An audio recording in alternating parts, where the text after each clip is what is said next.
Assalamualaikum.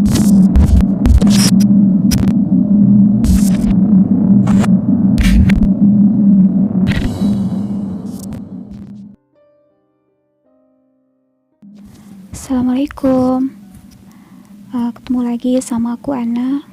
Kali ini aku akan menceritakan pengalaman aku kuliah kerja nyata atau disebut dengan KKN. Dan ini terjadi pada tahun 2008.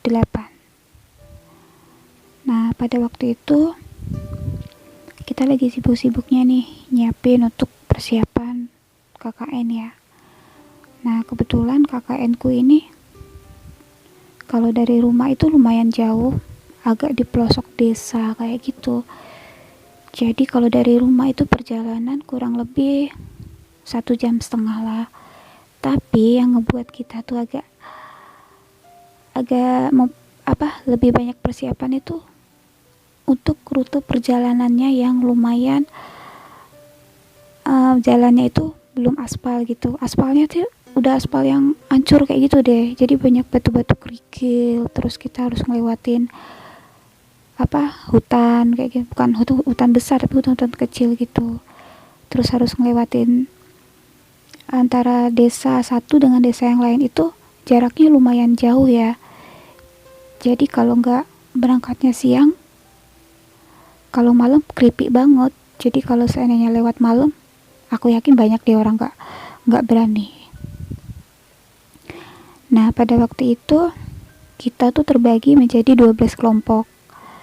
Nah, yang kelompok aku ini, kelompok 1 ya, itu berada di dusun namanya tuh Kroya. Nah, sebut aja Kroya, nama dusunnya tuh Kroya. Nah, kita di sini ada 8 orang. 8 gitu. 4 laki-laki dan 4 perempuan. Sebut aja di sini ada Ana, ada Siska, ada Karin, dan juga ada Aap untuk ceweknya ya. Kalau yang cowoknya ada Mas As, ada Zah, ada Kak Adib, dan juga Kak Edo. Nah, di sini kita kebetulan alhamdulillah banget nggak dapet rumah yang kosong guys. Di sini kita disediakan di rumahnya imam desa. Jadi kita disediain 1 kamar untuk laki-laki dan 1 kamar untuk perempuan. Karena kebetulan bapak imamnya ini anaknya itu ada 3, yang 2-nya tuh mondok, yang 1-nya sudah berkeluarga. Jadi cuma ada bapak imam sama ibunya aja. Tapi yang namanya masih di pedesaan ya, di sana itu nggak ada kamar mandi. Jadi kalau mandi kita itu harus pergi ke sungai, dan sungainya itu lumayan agak jauh dari rumah. Kalau dari rumah itu kira-kira makan waktu tuh 15 menitan gitu. Tapi yang buat kita harus cepet-cepet mandi pagi dan juga mandi sore adalah kita kalau mau mandi kan ngelewatin kebun kopi, yang dimana kebun kopinya tuh nggak biasa guys. Kebun kopinya itu ada 1 makam di situ. Jadi kalau kita mau mandi ke sungai itu, kita harus ngelewatin makam itu, terus turun ke bawah, ngelewatin hutan-hutan kebun sawit, baru ke sungai. Sungainya nggak begitu gede, tapi lumayan lah kalau untuk mandi sama nyuci, berlebih-lebih airnya, dan juga masih bersih banget di situ. Nah, peristiwa ini di KKN yang ini nih banyak banget cerita, tapi aku ceritain dari temanku dulu. Nah, namanya orang KKN kan banyak kegiatan tuh. Nah, di situ salah satu kegiatan kami adalah membantu warga untuk pendidikan ya. Karena kami kan dari tarbiyah atau pendidikan, jadi kita ngajar ngaji di situ, terus kita ngajarin keterampilan juga, robana, kita ngajarin masak lah, kita lihat-lihat survei juga di sekolah-sekolah gitu kan. Nah, kebetulan ini cerita terjadi sama teman aku si Ap. Jadi malam-malam itu kita ada mau nyerahin tugas gitu ke kepala desa kan. Nah, itu kita serahin ke Ap sama si Mas Edo ini. Nah, jadi mereka pergilah ke rumah Bapak Kepala Desa.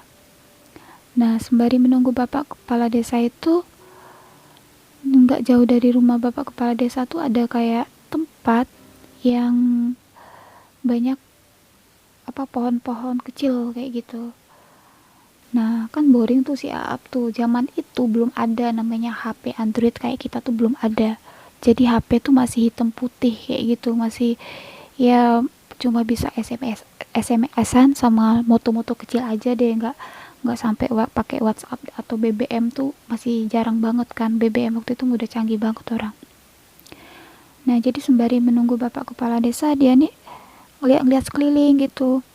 Nah, tiba-tiba pandangan Aap itu ngeliat ke arah pohon-pohon kecil tadi itu yang banyak semak belukar gitu.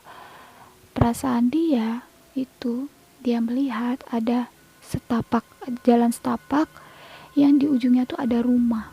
Nah, rumahnya itu dalam kondisi sepi banget dan cuma ada lampu remang-remang di situ. Ya namanya kita pikiran positif thinking aja kan. Ya mungkin di desa, namanya di desa kan orang rumahnya kan banyak yang nyempil-nyempil gitu kan, masih banyak lahan gitu, jadi mereka kadang buat rumahnya itu agak berjauhan dengan tetangga yang lain. Nah, anehnya pas pagi harinya, karena malam itu nggak ketemu sama Bapak Kepala Desa kan, karena masih ada urusan Bapak Kepala Desanya, jadi nggak bisa nemuin malam itu. Pas pagi harinya, siang harinya lah, Aap itu kan mau nyerahin tugas laporan itu. Nggak taunya rumah semalam yang dia lihat itu nggak ada. Tidak ada sama sekali, jangankan rumah, jalannya aja nggak ada. Saat itu dia belum berani cerita. Dia pikir, oh udahlah, aku simpan sendiri aja ceritaku, kayak gitu. Nah, kejadian kedua ini terjadi sama aku sendiri. Jadi malam itu, karena kebetulan pada saat itu kan ini mau menjelang acara 17-an Agustus. Jadi anak-anak tuh ada penampilan robana kayak gitu kan. Nah, kita di sini cewek-ceweknya juga diantar sih sama yang cowok-cowoknya ini untuk ngelatih anak-anak tuh robana. Nah, ini lokasinya jauh ya dari tempat Bapak Iman, tempat kita tinggal tuh lumayan jauh. Jadi harus pakai kendaraan bermotor. Nah, pulang dari latih robana itu kan di aula desa ya. Itu jam setengah 10 malam. Nah, jadi pas mau pulang itu kita harus ngelewatin jalan yang menurun nanjak kayak gitu. Jadi kayak jalan ya jalannya tuh bekelok lah. Nah, aku malam itu nggak pakai celana, jadi pakai rok kan. Yang bonceng juga warga desa situ, jadi yang bonceng cewek lah, ngadep ke samping gitu, nggak duduk cowok gitu kan. Nah, pas aku ngelewatin turunan itu, di tengah-tengah turunan itu kan banyak semak belukar gitu. Iya, aku kalau ingat jadi merinding banget deh. Sampai sekarang tuh nasubilah misalnya masih terngiang-ngiang gitu di ingatan aku. Jadi aku ngelihat di antara semak-semak tuh pocong gitu. Wajahnya tuh hancur banget, terus matanya merah. Bodohnya aku tuh nggak palingin muka gitu, nggak aku palingin muka aku, malah aku lihat terus sampai aku tuh nanjak itu masih aku lihat. Nah, udah sampai rumah Bapak Imam, nggak nyampe 10 menit guys, aku turun, aku duduk sebentar, tiba-tiba tuh kepala aku pusing banget dan aku muntah seketika. Muntah nggak berhenti, muntahnya itu sampai bener-bener habis. Apa yang aku makan tuh habis sampai sampai mengeluarkan cairan kuning gitu. Berarti udah habis, nggak ada lagi isinya kan. Itu udah pucat banget wajah aku tuh, udah pucat, udah lemas. Sampai teman-teman tuh nanya, kamu ngapa, kamu makan apa tadi kok sampai muntah-muntah gitu, kata si teman-teman aku. nggak apa-apa kok, aku bilang. Aku nggak cerita kalau aku lihat si pocong itu. Sampai pagi tuh nggak kuat lagi aku namanya, mau bangkit tuh nggak kuat lagi. Nah udah aku tahan sampai besoknya tuh tambah parah, badan nih sakit banget, sampai teman aku bilang aku tuh nggak sadarin diri, sampai ujung jempol aku tuh dipijet tuh sampai mengelupas itu, kaki aku tuh sampai ngelupas, karena aku tuh nggak sadar lagi, bibir tuh udah pucat banget gitu. Akhirnya karena takut terjadi apa-apa sama aku, akhirnya teman aku nih ngubungin orang tua aku, suruh jemput gitu kan, ini Leninya sakit, anaknya sakit, harus dijemput dulu kata teman-teman aku. Nah akhirnya hari itu juga orang tua aku jemput aku. Nah pas jemput, mama tuh udah perasaan gak enak kan, aduh nih kenapa lagi nih anak gitu kan. Aku belum mau cerita, cuma pas udah sampai ke rumah, yuk kita periksa ke dokter. Dokter bilangnya anemia aja, karena waktu itu pas di tensi darahku tuh 80/60. Istirahat 3 hari di rumah, pulang kembali lagi ke lokasi KKN. Aku udah nggak mau gitu, aku mau ini istirahatnya agak lebih lama deh, tapi mau bilang udah nanti kamu kalau istirahat lama-lama kasihan teman-teman kamu yang lain kayak gitu kan. Akhirnya kembalilah ke tempat KKN. Alhamdulillah selesai juga KKN selama 2 bulan. Ternyata ada lagi cerita dari teman-teman aku. Pada saat mereka mau pulang, kan naik motor tuh. Di situ mereka harus ngelewatin sebuah desa yang tidak ditunggu lagi. Pokoknya creepy banget tempatnya itu. Rumah tuh seperti yang aku ceritain tadi, rumahnya tuh jaraknya jauh-jauh. Ya rumah panggung gitu kan. Jaraknya jauh-jauh dan tidak ada satupun yang menghuni di situ. Tidak ada satupun yang ada orang tinggal di situ. Nah, pada saat mereka melintas itu mau maghrib. Sialnya tuh karena kelamaan di jalan, nyampe situ maghrib. Nah, pada saat mereka melintas,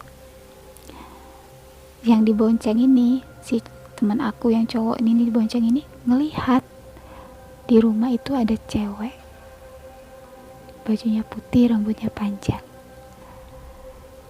Dia cepet-cepet tuh baca ayat kursi sampai pulang. Terus dia nanya sama warga di situ, katanya di sana nggak ada yang